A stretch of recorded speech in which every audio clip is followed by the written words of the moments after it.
What's going on, guys? Welcome back to the channel. So in the last video, we was talking about how my all-star rare team finished 64th and we got ourselves a reward. Said to head over to Twitter, follow me on there. I'll let you know who I got. If you didn't do that, well, this is who I got. I got Christian Espinoza, which is a really good card, actually. I've not got this pumped up in Sorare data, but you can see it here now with these lovely new graphics on Sorare. The last couple of games he's not been ideal, but before that he hit a really nice spot. So if you don't know this guy and you are looking for a midfielder, I am selling him. But no, in all seriousness, he's really good, and I was thinking about keeping him as well, but I've got other plans, as I've said, about goalkeepers, forwards, etc. But he takes all of their set pieces. He's basically their main man, San Jose Earthquakes' main man. And this form here, where he's hitting these like 25s and the 40s, I expect that to change, but he is a bit decisive heavy. All in all, a really good reward, and as I said, I'm always happy with a reward where I can, I think about keeping that player, right? So we went ahead and got him. But what we also went ahead and done is bring back Kai Wagner. So before I talk to you about the trade and the reasons why I made the trade, I said, and my other video was almost titled around him as well, because I wanted to make sure that I bring this guy in throughout the summer. I think he was I definitely know that he was my #1 target as a defender. He takes their set pieces. He's just locked in week in and week out. Still a bit of a transfer doubt, but I think if he was going to go, it would have been when he was linked to Leeds and some other clubs. But he's in now, and I'm super happy about it, and also because it's a new card as well, so I can get some XP on it straight away. Now, if you're looking at this trade from an outside point of view, you could probably think that's a little bit too much. Probably is, to be honest. But I didn't want Iraqi anymore. I still think that he's a really good defender, but I didn't want him because I wanted Kai Wagner, if that makes sense. So I was trying to sell him, and I nearly accepted an offer the other day at around about like 0.6, 0.65, so 0.06 should I say. So if you add that little bit of ETH on top of what I would have accepted, let's call it 0.08. Now, big talking point is Savarino, because a established reporter reported that he is going to be leaving the club, and they've just signed Arango, I think it is, as well, who used to play for LAFC. He's a bit of a baller at #9 in terms of like scoring goals. So if Savarino was to stay, and you've got Savarino, Pablo Ruiz, and Arango up top, that's a really good little triangle going on, and I would expect good things from Real Salt Lake. But he could be going back to Brazil, and everybody, as you can see here, his last sale price was 0.24. Since then, I think his floor at the moment is 0.15.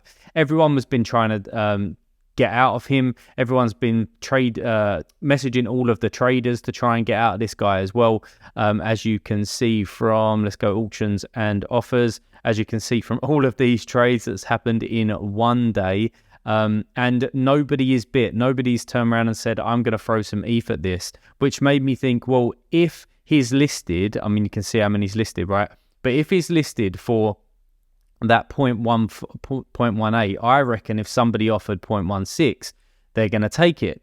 So going back to this is my thought process, by the way. If you don't agree with it, then that's cool. But yeah, Iraqi and the ETH on top, let's call it 0.08. And now if somebody accepts that at 0.16, we're up to 0.24.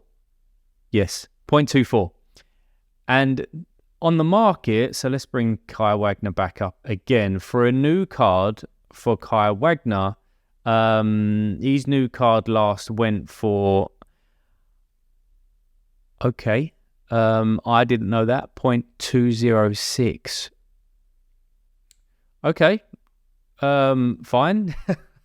Fine. Before that, it was 0.28, right? And I was thinking, well, the low ones on the market are the old cards. If a new card goes, it's probably going to go for around about 0.23, 0.24. So that's my logic behind it. But when we obviously look at the trade, it's not it's not fantastic value.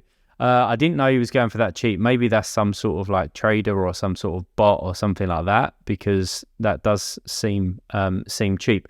Anyway, Savarino's out, which now leaves me in a position where I need another forward. And there's just not a lot out there.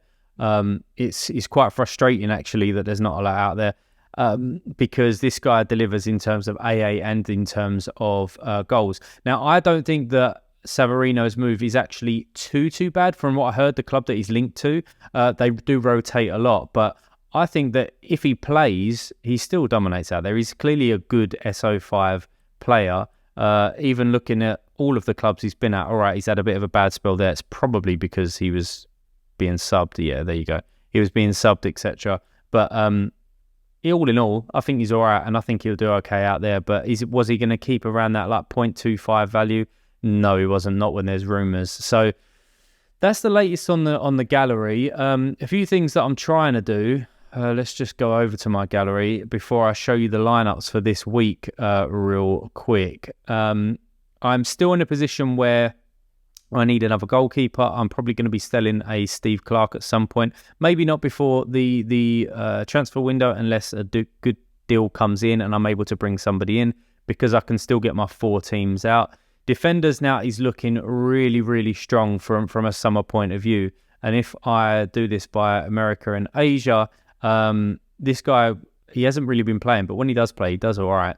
But we've got 3 good super rares now that Saviachenko is starting to play again. We've got Zimmerman there, who gets some Gold Cup utility now. We've got Kai Wagner, who's probably the best defender in the America regions throughout the summer period, and Brooks Lennon as well. I've got Brooks Lennon up there just because there's no other new cards that are on the market, and potentially I might need some funds to go and get a goalkeeper or something like that. And I've obviously got his super rare, so I'm covered there. And also Matt Reel's getting some sneaky little game time now for Philadelphia as well.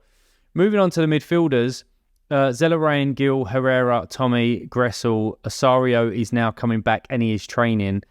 And with Espinoza, I know that I'm trying to sell him, right? But with those 6 guys that I've just mentioned, all of them take some set pieces. Maybe Osario doesn't, but 5 out of 6 take set pieces and are pretty much locked in for their team. So I'm good with those. And then from a forward point of view, this is where you can see that I'm lacking. Bunbury was just going to be in there for a cap 240 if I throw somebody in. Obviously, Schmidt's injured, and that's kind of the role that he was doing before. But we've still got Buanga in the gallery, which is obviously one of the most dominant forwards. A little bit of a bad run in the last 5, actually, but I don't see that lasting. And then we've got Mateus in there, who's one of the best Asia forwards. And then Johnny Russell was hopefully coming back from injury sooner rather than later, because I really need this guy to come back in. So, moving on to what this game week looks like. Actually, just before I do that, we do have a team out there at the moment in All-Star Rare Pro, and they play tonight, so I'll be able to watch that. It's 20 versus Sparta. Brooks Lennon coming at okay with some decent points against LAFC, but Rosetta, as I told you about in the previous video, yeah, not ideal. I weren't expecting amazing things. He gives me a chance at trying to get some kind of reward, maybe a bottom tier 3 or something like that. So what was I going to go on to? I was going to look at some of the teams for this week. And now I'm not 100% set on these, but I've got 4 teams out. First team is my All-Star Rare team. We've got Unistal and Smal playing at home against Sparta Rotterdam. We've got Heel there with the captain's armband with a really good fixture. And we've got Kai Wagner coming in and making his club or his second debut. And Mateus up there as well. So 4 out of 5 at home. I think that's really strong. They take some of their set pieces. As I said, they're always a threat. They're capable of hundreds, just what we like. So I really like that lineup. Moving on to Champion America Rare Pro. We've got the Nashville boys at the back. We've got Zelarayan wearing the armband there because he's got a AAA game against Chicago, even though that's away from home. I think that's a really good fixture because Columbus have been on fire moving forward. In the last probably, 6 games. We've got Buanga in there as well against Houston. Even though I'm a little bit of a Houston supporter at the moment because of the players that I've got in my gallery, LAFC should beat Houston. They're coming off the back of a bad run. Hopefully he does start, because he started and might have played 90 minutes last night against Atlanta, and obviously he played in the Champions League as well. So hopefully he does start. I'll need to keep an eye on that. And then we've got Brooks Lennon in there as well. And again, hopefully he starts, because that's a good fixture against DC United, even though they've been doing okay of late. But again, that home advantage might be great. Then moving on to All-Star Rare Pro. So this, normally the way that I manage things is that I go straight in at All-Star Rare Pro. That's my strongest team. And then from there, I'll go America Rare Pro, and then I'll go All-Star, then I'll go 240. But I think I've shuffled it around a bit this week, due to some of the teamers are playing against each other, so I've needed to split them out. And also because I am lacking that forward, I'm kind of being forced to play Van Cruz, rather than like an Osario or somebody like that, because as I said, I need that forward card.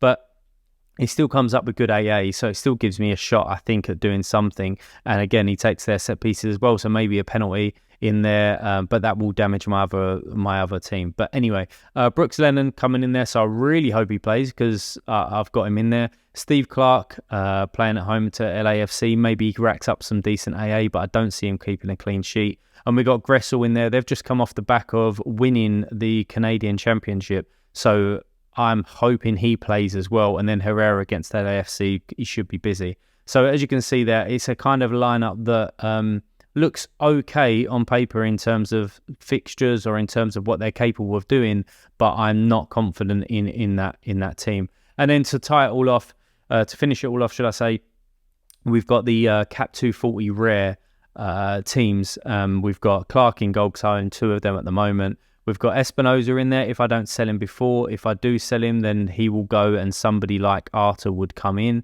We've got the Bartlow in there as well. He should be starting for Houston.